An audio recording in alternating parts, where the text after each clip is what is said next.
E vamos seguir de mais entrevista. Hoje nós estamos recheados aqui de entrevistas. Vamos falar sobre a importância do agronegócio para a recuperação da economia brasileira.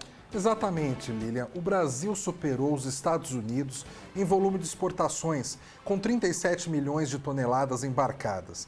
O agronegócio brasileiro é responsável por grande parte da economia do país, representando cerca de 21% do produto interno bruto, o PIB, e por metade das exportações, e também pela geração de empregos. Sim, e sobre esse assunto vamos conversar agora com o Renato Velloni. Ele é economista e professor de macroeconomia. Bom dia, professor Renato, seja bem-vindo ao Jornal da Rede Alesp. Mais uma vez a gente agradece a sua participação. Renato, professor, com a chegada da pandemia, o agronegócio foi o único setor que cresceu e ficou no positivo. O senhor acha que o agronegócio ele poderá mudar a economia do país? Olha, Lilian, tem sim, tem esse potencial, tá? De fato, é um setor muito competitivo, né? É um setor em que o Brasil é referência e não só é referência, como continua, né, ano após ano, batendo seus recordes de produtividade, de eficiência, né? Então, como vocês comentaram, representa aí o setor como um todo, né? Quase um quarto aí da nossa economia. Não só a agricultura em si, né? A agricultura representa 5, 6% do PIB. Agora, tudo que está ali no entorno da agricultura, né? A safra precisa ser transportada, tem a parte de adubos, né? Fertilizantes, então a indústria química que está por ali, a comercialização, o comércio exterior. Então, né? Quando a gente coloca tudo isso junto, a gente chega a um indicador aí de quase que um quarto da economia. Então, é um quarto da economia que está mesmo muito competitivo. Agora, a gente está vivendo um cenário aí de câmbio também mais favorável para exportações, né? Então, como vocês também comentaram, né, metade das exportações brasileiras vem, né, desse setor. Então, a gente pode esperar que vai continuar assim muito competitivo e vai continuar puxando aí a nossa economia. É pelo menos um alento, né? Porque os demais setores, como a gente sabe, estão sofrendo bastante. Professor Renato, eu quero primeiramente falar do setor de agronegócio, mas tentando mostrar para o nosso espectador, de uma forma mais didática, como que é esse setor. Porque muitas vezes hoje se fala do agronegócio ilustrando ele com aquela grande plantação de soja, ilustrando ele com aquelas grandes fazendas de pecuária. E o agronegócio, como o senhor mesmo falou minutos atrás, ele envolve uma cadeia muito mais ampla, ele envolve também a agricultura familiar. Hoje em dia, o agronegócio brasileiro, ele é forte em toda a sua cadeia, ou existe ali os produtores ricos, que são esses produtores que conseguem escoar a sua produção muitas vezes para o mercado externo, e os agricultores ali, agricultura familiar, que trabalha mais com o mercado interno, enfrenta as dificuldades da economia brasileira? Tem algum nível de desigualdade, né, aí na competição. Aí, lógico, né, em qualquer setor, os players maiores têm mais acesso a capital, mais acesso a gente qualificada, mais acesso à tecnologia, né, e, portanto, a mercados, mais chances de fazer melhores negócios. Já o pequeno agricultor vai ter mais dificuldade, principalmente de crédito, né, e de acesso a mercados. Então, a vida não é tão simples, ela é um pouquinho mais difícil para o pequeno agricultor. Agora, o interessante é que ele tem espaço, tá? Ele tem bastante espaço aí no Brasil, então o cenário também é bom para os pequenos agricultores, né? Então, tanto para a parte local, como associação em cooperativas, tem bastante espaço sim para negócios, o ambiente está bom. Uma outra dúvida que eu tenho, professor, se fala bastante, se bate nessa tecla, que o setor de agronegócio ele emprega bastante gente. e realmente ele emprega. Mas quando a gente vê de novo aquelas grandes fazendas, o que a gente vê são máquinas trabalhando, né? Em que segmentos do agronegócio normalmente está a mão de obra ali, das pessoas realmente com a mão na massa? Qual seria esse segmento dentro do agronegócio onde tem mais gente trabalhando realmente no campo? Sim. Aí quando a gente fala, Fábio, sobre agronegócio, não é a agricultura, né? A agricultura é essa visão que a gente tem, né, daquela fazenda e as máquinas trabalhando e pouca gente, né? A agricultura representa 6% do PIB e, de fato, né, o que está trabalhando ali são máquinas, né? Agora, no entorno disso, a gente tem quatro vezes maior o peso na economia, né, transformam de 5% para 25%, né, da economia, são serviços, né, basicamente serviços de transporte, serviços de tecnologia, né, a biotecnologia para modificar sementes, né, para fazer inseminações, né, em gado, construir linhagens, lidar com pragas, vacinações. Tem a parte do comércio, a parte de transporte. Então, tudo isso são serviços, e serviços demandam gente, né? Então, inclusive gente muito qualificada, né? O Brasil também é referência em biotecnologia. Então, a gente está falando de tecnologia, ciência de ponta, e isso ocorre aqui de uma maneira assim que brilha os olhos do mundo inteiro. Então, aí que as pessoas estão trabalhando nessa agricultura. Professor, a gente sabe que nessa pandemia, um outro setor que teve também muito aumento foi os combustíveis. O senhor acha que a solução é a produção do biocombustível? Seria também um passo aí para o Brasil de se desenvolver melhor? Lilian, acho que sim, tá? É um passo, agora é um passo que ajuda, né? Mas não resolve assim a longo prazo, tá? Digo, não resolve a longo prazo porque a indústria como um todo, não só a indústria automotiva, mas a indústria como um todo, né, está meio que se livrando de motores a combustão, né? Os motores elétricos a maior quantidade, né, de dinheiro investido em pesquisa e tecnologia está sendo para desenvolver motores elétricos, né? Para automóveis, para máquinas, para, enfim, tudo. Então, quando a gente falar num cenário daqui 10 anos, 15 anos, né, seja combustível fóssil ou biocombustível, terão aí menos importância, tá? Agora, até que esses 15 anos cheguem, a gente precisa ver o que a gente faz, né?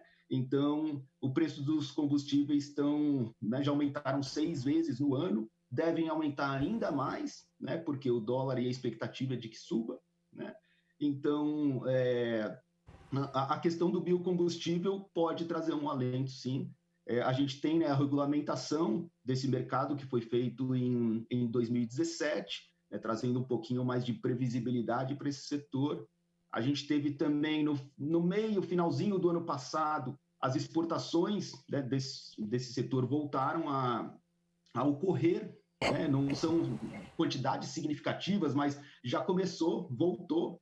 Desde 2015 a gente não tinha exportações em volumes aí comerciais, né? Então, quer dizer, é um setor que está ali retomando, é um setor muito bom também para a sociedade como um todo, porque são menos emissões, né? Gera mais emprego, então tem uma série de questões aí no entorno dos biocombustíveis que são muito benéficos para a gente.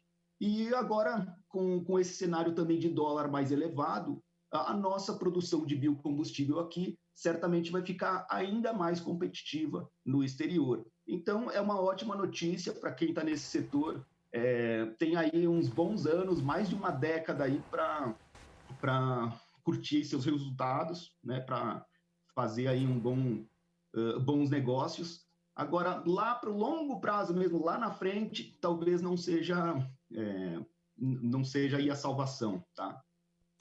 Agora, professor Renato, eu não quero ser o advogado do diabo, mas eu quero tocar aqui num assunto meio delicado.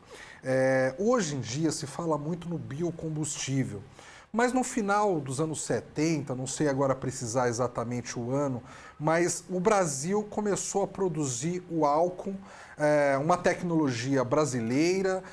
O Brasil teve uma parte considerável de sua frota de carros a álcool ali no começo dos anos 80, e tudo indicava que o Brasil poderia exportar essa tecnologia e fazer do álcool, esse biocombustível, um produto importante no mundo todo. E a coisa não aconteceu dessa forma. Nesse momento, a gente fala de biocombustíveis, a gente sabe principalmente do potencial que o Brasil tem para trabalhar com biocombustível, mas a minha pergunta para o senhor é o seguinte: a gente consegue ter os investimentos devidos para desenvolver essa tecnologia e se aproveitar dela no time certo? Ou, de repente, o Brasil, por questões financeiras, por falta de investimento, a gente tem a matéria-prima, mas no final são os outros países que conseguem vender essa matéria-prima e fazer dela dinheiro? Boa pergunta, Fábio.